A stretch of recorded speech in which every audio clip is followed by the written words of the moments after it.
DDP and Hamzat Chimaev. Yeah. Who emerges from that? DDP, man, he is something else, bro. For so long we thought he just was bad. He's not. He's really good.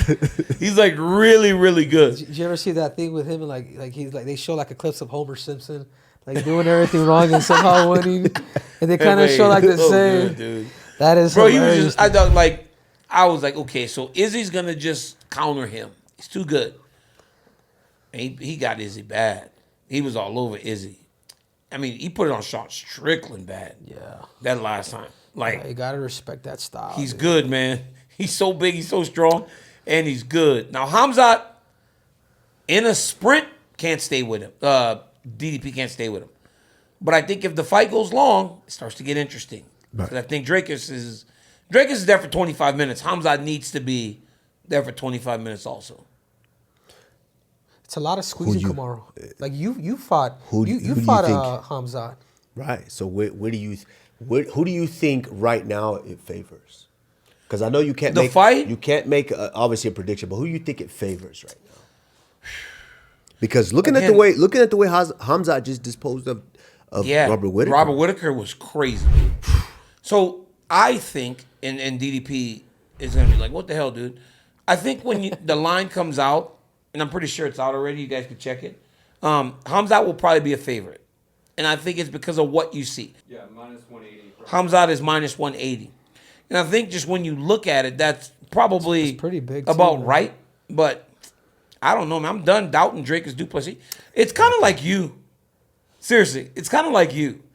I remember we sat at the pay-per-view table one time after you got done, and I said, we just got to stop doubting Henry Cejudo. Like, stop thinking he won't win because he's winning every time. Yeah, it's like I think that's what Dricus is. Yeah, it's like when I got knocked out by DJ and had my rematch, and then kind of went on a little rampage. Like, it's time to now stop doubting him because he's just that good. I think DDP is one of those guys. Yeah. No, I mean, I feel like we're seeing a resurgence now. We need stars. I mean, and you look at what Merab has been able to do. That dude's good too. What Merab has been able to do, it's been incredible. But can he connect with the fans? Can he connect with the general fan, Merab? I think Merab right now is in damn near in first place with how he's connecting to these fans. But I'm asking you though, are they hitting the pay-per-view button? But these that's fans, the question. Okay, are they purchasing the pay-per-view? You know what? That's a very when they see Merab. Is Ilya one of them? Could Ilya be one of them? I think Ilya could be.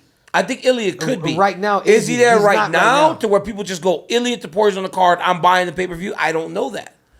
I know that Islam was the champ for a while, and people weren't hitting that buy button as you thought they would, but even if he was dominant. Okay, so Khabib got there. What's the merit of what? Because I know this answer. I've really done a lot of research on this and a lot of thinking. What's the merit of where you're saying with these guys? Is it just pay-per-view sales or connection with the fans as well? Because right now I think Merab is in first place. Merab has got a great connection with fans. They love him. It's pay-per-view sales. Okay. It's your merchandising. It's your ability to go get sponsors. You do all that. If you look at it just with that, minus the pay-per-view, they're all doing great because they all have sponsors out the wazoo. Right. But when you talk about it as a business, and the biggest part of that business, I've got sponsors, and I've had sponsors my whole career. My sponsors have never equated to what I made on a big pay-per-view. Ultimately, that's your biggest piece of business, is the pay-per-view. That's when you know you're there. When you have a baseline number of fights that you will sell, where you always collect the check, that's when you know you're there.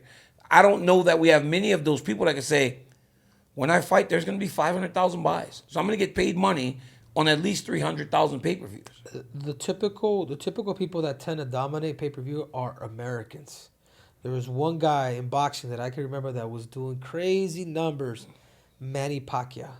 Could a guy like put Alex Pereira, Ilya Tapore, who is that next guy that could put Pereira was doing well. He was doing well. I mean, gangbusters. I just think the day. No, I don't know. That's why I'm asking. I think the days of 900,000, 800,000, Those days are going to be hard to come by. Kamaru was a part of that with Masvidal the first time, I believe, with a big number like that. It's hard to replicate that. I did a couple big numbers. Yeah, I did at least. I got a good 3-4. Yeah, it's hard to replicate that today. People are stealing it. Exactly. So that's my next question, because if this is the merit of which you're holding the new stars, That looks stealing pay-per-views. Okay. if that's the merit, but the game has changed to where back then you can get these superstars, because that was for you to watch these big fights. It was just pay-per-view. It wasn't nowadays where there's all these streaming platforms and they have all these different partnership with some of these streaming services all over the world. So the days of getting 900, because guys were doing that, Rashad and these guys were doing that easy. Chuck and those guys were doing that easy. Big numbers. So that is unheard of nowadays. There were less pay-per-views also. There's 13 now. Absolutely. I think back then it was like maybe 8. You understood that when a pay-per-view happened, it was a big fight. Because now we have 13. We have one a month and sometimes two.